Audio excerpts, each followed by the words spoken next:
নমস্কার, আমি তোমাদের Chiranjit sir. Target hundred government jobs YouTube চ্যানেলে তোমাদের সকলকে স্বাগত জানাই। প্রত্যেকজন স্টুডেন্ট যারা আজকে সারা দিনের পরীক্ষা হয়েছো, তোমরা সারা দিনের পরে ভাবছো যে আগামীকাল যারা পরীক্ষা হবে, মানে যাদের পরীক্ষা আছে, ঠিক আছে, কিরকম কি প্রশ্ন এসেছিল প্যাটার্ন খুঁজছো। কিন্তু দিনের শেষে যদি এই জিনিসগুলো দেখতে পারি যে ভাইরাল কোশ্চেন পেপার, তাহলে এগুলোর মাধ্যমে কি বোঝা যাচ্ছে, ঠিক আছে, সত্যিটাতে আজকে লুকানোর ক্ষমতা কারণ নাই, ঠিক আছে। আর এইটুকু জেনে রেখো, এর বিচার হবে। পরীক্ষা আগামীকাল হয়ে যাক, এর বিচার হবে, ডেফিনেটলি হবে। চিরঞ্জিত স্যার বেঁচে আছে, অন্যায়ের সাথে আপোষ কোনোদিন আমি করিনি আর ভবিষ্যতেও করবো না।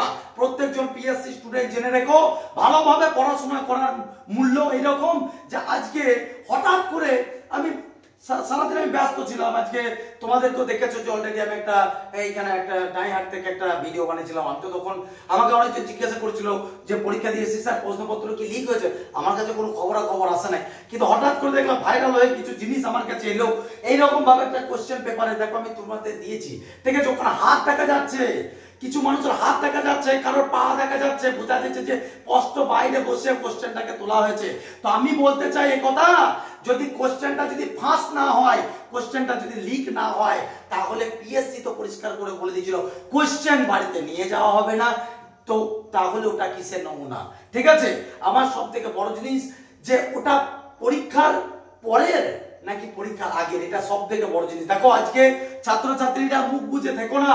আজকে যদি এই জিনিসটা চলতে থাকে, আজকে তোমরাও দেখেছো যে আমাদের যে বজ্রপ্রহার 2.0 বা ক্ষেপণাস্ত্র 2.0, আজকে এত কষ্ট করে তোমাদের জন্য বই তৈরি করি, এত কষ্ট করে হাজার হাজার ছাত্রছাত্রীকে তৈরি করছি। আজকে দিনের শেষে প্রচুর ছাত্র 85 80 অ্যান্সার দিয়ে আসছে, ঠিক আছে, ফোন করছে। কিন্তু আজকে দিনের শেষে যদি এইগুলো যদি সত্যি পরীক্ষার আগে হয়ে থাকে, আমার কাছে সত্যিটা এখনো পর্যন্ত জানা নাই, ঠিক আছে। কারণ তোমাদের কাছে যদি জানা থাকে, তোমরা অবশ্যই কমেন্ট সেকশনে জানাও যে এগুলো কি পরীক্ষার আগের নাকি পরীক্ষার পরের। এটা আমি তোমাদের কাছ থেকে জানতে চাই, কারণ এইটা জানাটা খুব দরকার।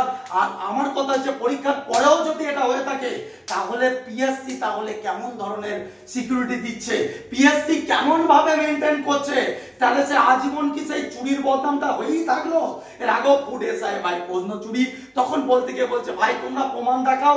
ছাত্রদিকে বলছে, আমি নিজে আন্দোলনে ছিলাম, ছাত্রদিকে বলছে ভাই তোমরা নিজেরা দেখাও। মানে ছাত্রছাত্রীরা আজকাল হয়ে গেছে, কি বলে, মানে ছাত্রছাত্রীরা আজকাল ডিটেকটিভ হয়ে গেছে, তারাই ডিটেকটিভ গিরি করবে। আজকে আমি বলতে চাই পশ্চিমবঙ্গ কি এইরকম ভাবে চলবে? এইরকম ভাবে যার বাবা পয়সা আছে সে চাকরি করবে, যার বাবা তার পয়সা নাই তার চাকরি হবে না। মেরিটের, অরিজিনাল মেরিটের কোনো দামই নাই ভাই। আজকে মুখ বুঝে সহ্য করার দিন চলে গেছে। দেখো কোশ্চেন ভাইরাল হয়েছে, আর সব থেকে বড় জিনিস হচ্ছে যে সেটা আগের হোক চাই পরে হোক, প্রশ্নপত্র ফাঁস হোক চাই না হোক, আমার কথা হচ্ছে বাইরে বেরিয়েছে। এটাই তো সব থেকে বড় প্রমাণ যে পিএসসি কেমন কার্ড দিচ্ছে, যেটা এরকম ধরনের বেরিয়েছে। তো যদি কারো সত্যতা জানা থাকে, যদি কেউ আরো কোনো কিছু জেনে থাকো, ডেফিনেটলি তোমরা রেডি থাকো। আমাদের কিন্তু এই বিষয় নিয়ে হয়ে যাক কালকে পরীক্ষা, চিরঞ্জিত স্যার মুখ বুঝে থাকবে না, এইটুকু তোমাদেরকে বলতে পারি। তোমাদের সাথে হওয়া হার এক অন্যায়ের অবশ্যই বিচার হবে, ঠিক আছে। কেউ করুক না করুক, চিরঞ্জিত স্যার তোমাদের পাশে রয়েছে, ঠিক আছে। আমি ভাবছিলাম যে সারাদিনে যা শিফট হয়েছে, আমি ছাত্রদিকে তেলি মরছি, জানিস, আমি ছাত্রদেরকে তেলি মরছি, যারা পরীক্ষা দিয়েছে গ্রুপে গ্রুপে জানাচ্ছি যে ভাই তোদের কারো কিছু জানা থাকলে বল, কার কে কি দিয়েছিস, কে কি ম্যাথের কি জিআই, এই জিআই কি জিকে কি ইংলিশ কেমন কি এসছে একটু আইডিয়া করে বল। আরে আইডিয়া করে কি লাভ, ডাইরেক্ট এরকম প্রশ্নপত্র ভাইরাল হয়ে ঘুরে বেড়াচ্ছে, অবাক হয়ে যাচ্ছি। মানে যেখানে পিএসসি বলে দিয়েছে প্রশ্নপত্র নিয়ে যাওয়া যাবে না, তাহলে সেইখানে বসে বসে চেয়ার টেবিলে হাতের ছবি এইসব হাত দিয়ে তুলছে, সে ছোড়া যে তুলেছে তার হাতটা দেখতে পেয়েছি, বোঝা গেল। তো আমার কথা হচ্ছে একটা যে পিএসসি যে একটা কিউআর করে রেখেছে, কিউআর একটা কিউআর এর মতো, কিউআর না অরিজিনালি না, ওইগুলো আবার ফেক নাকি এমনি লাগিয়ে রেখেছে একটা করে, কি বলে ফোন পে গুগল পে মারার মতো একটা করে লাগিয়ে রেখেছে, আমি তো বুঝতে পারছি না, ঠিক আছে। তো আমি সব থেকে বড় জিনিস ওটা কি জন্য এত সিকিউরিটি মেনটেন, তারপরেও হাতে করে কেউ তুলে নিয়ে পালাইছে। তো আমি এটুকু বলতে চাইছি যে পিএসসি বিভাগ আপনাদেরকে পরিষ্কার করে বলছি, যদি প্রশ্নপত্র ফাঁস হয়ে থাকে আর যদি সত্যি কিউআর কোডটার গুরুত্ব আপনাদের কাছে থেকে থাকে, তাহলে নিশ্চয় আপনারা বুঝতে পারবেন যে শুনেছি নাকি ওইটার কাজ যে কেউ আগে পরীক্ষার আগে প্রশ্ন তুললে নাকি তাদের কাছে নাকি নোটিশ চলে যাবে। নিশ্চয় নোটিশ আপনাদের কাছে গেছে। তাহলে এটার কিন্তু এবার যেন কাউকে বলতে চান না যে ছাত্র যারা তাহলে প্রমাণ দেখ, ছাত্ররা প্রমাণ দেখ। আমি এটুকু বলতে চাইছি, দেখুন চিরজীবন অন্যায়ের সাথে আপোষ করিনি, কারণ এইভাবে পশ্চিমবঙ্গকে এইরকম ভাবে দুর্নীতিতে ভরবে, আর কিছু না। ঠিক আছে, তো এটা অবশ্যই বিচার বিবেচনা করবেন, আর আগামীকাল পরীক্ষা যাতে আরো সতর্ক হয় তার সুব্যবস্থা করবেন। আর না হলে পরীক্ষাপত্র হয়ে যাক, তারপর আমাদের টিচাররা দেখছি যে আমরা কি করতে পারি। তো যাই হোক, এইটুকু বলতে পারি, আমি জানি না এটা সাজেস্ট কিনা যে এরকম ভাবে হয়ে গেলে হয়তো পশ্চিমবঙ্গের কোনো রিক্রুটমেন্টই হবে না, কেসের পর কেস চলবে। বাহ রে বাহ, এইভাবেই দেশ চলবে। বাহ, হাততালি হাততালি। আর গোটা পশ্চিমবঙ্গ চুপচাপ আছো, বাকি টিচাররা তো কানের মধ্যে শুনতেই পায় নাই এরকম কি রে হয়েছে, কি বলছো, এই বিষয়টা শুনতে পাচ্ছি না, এই বিষয়টা শুনতে পাবে না। এখন পিএসসি কোর্স লঞ্চ করা হোক, পিএসসি ক্লাসিক বেরিয়ে গেল, চলো 1499 টাকা ভর্তি হয়ে যাও। বারে বাহ, সত্যি কথা বলার তো কেউ নাই। আমি বলবো তো প্রত্যেকজনকে বলবো কমেন্ট সেকশনে লিখতে যে তোদের কাছে তোরা কি এই বিষয়টা জানিস, এটা আগেকার পরীক্ষার আগেকার তোলা নাকি পরীক্ষার পরে তোলা। পরীক্ষার পরে তোলা হলে বাবা উঠবে কেন এরকম। ঠিক আছে, অন্যায়ের সাথে আপোষ আমি কোনদিন করিনি, অন্যায়ের সাথে আপোষ কোনদিন করবো না।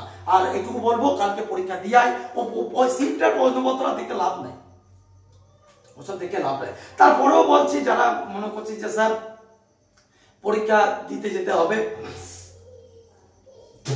তোমাদেরকে বলবো ওই রাজধানী মুদ্রা এগুলো একটু ভালো করে দেখে যাও। আমাদের ওই যেটা তোর আলটিমেট গাইড বুক আছে না, ওটা ভালো করে দেখে যাও।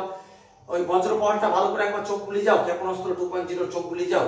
আর এই তো ভালো রেজাল্ট করেও তো এই জিনিসগুলো যখন শুনতে পায় না, যে ছাত্রছাত্রী এত ভালো পরীক্ষা দিয়ে আসার পরেও যেখানে তারা আশা নিচ্ছে যে এবছর মেনের জন্য খাটবো, স্যার মেন প্রিপারেশন নেবো, কিন্তু হঠাৎ করে এইভাবে ভাইরাল জিনিস যখন চলে আসে তখন সত্যি সত্যি মানে এর থেকে খারাপ জিনিস আর কিছু হতে পারে না। আমি জানি গোটা পশ্চিমবঙ্গ এখন চুপচাপ থাকবে, কিন্তু এই চুপচাপের পরিণাম কি হবে জানো, ভালো যদি সত্যি এটা প্রশ্নপত্র লিক হয়ে থাকে না প্রশ্নের পরীক্ষার আগে, তাহলে এইটুকু জেনে রাখো যে বহু ছাত্রছাত্রীর জীবনটা বরবাদ হয়ে যাবে। চিরজীবনে চিটিং বাজরাই চাকরি পাবে, এবং চিটিং বাজটাতেই দেশ ভরে যাবে। বোঝা গেল? আজকে চিটিং বাজ যারা চিটিং করে যারা চাকরি পাবে, সেই চিটিং বাজরা শুধু সমাজের জন্য ক্ষতিকর নয়, এরাই হবে একটা করাপ্টেড অফিসার। আর এরাই মানে সব থেকে জঘন্য কাজগুলো সমাজের করবে। বোঝা গেল? কারণ যে পয়সা দিয়ে চাকরি পায় দালালি করে, সে জীবনে সবকিছু করতে পারে। তো এইভাবে যদি চলতে পারে, আমি একজন সাধারণ শিক্ষক হয়ে আর কি করব? ছাত্রছাত্রী যদি সমাজ যদি চুপচাপ থাকে, তো এইটুকু বলছি, এটা সত্যতা বিচার অবশ্যই পিএসসি বিভাগ করবেন। আর প্রত্যেক ছাত্রছাত্রীকে বলবো যে তোমরা একটু জানাও যে এইগুলো কি আগেকার নাকি পরে, আর এটা কোন শিফটের, এটা আমি বুঝতে পারছি না, যেটা কোন শিফটের, প্রথম শিফটের নাকি দ্বিতীয় শিফটের।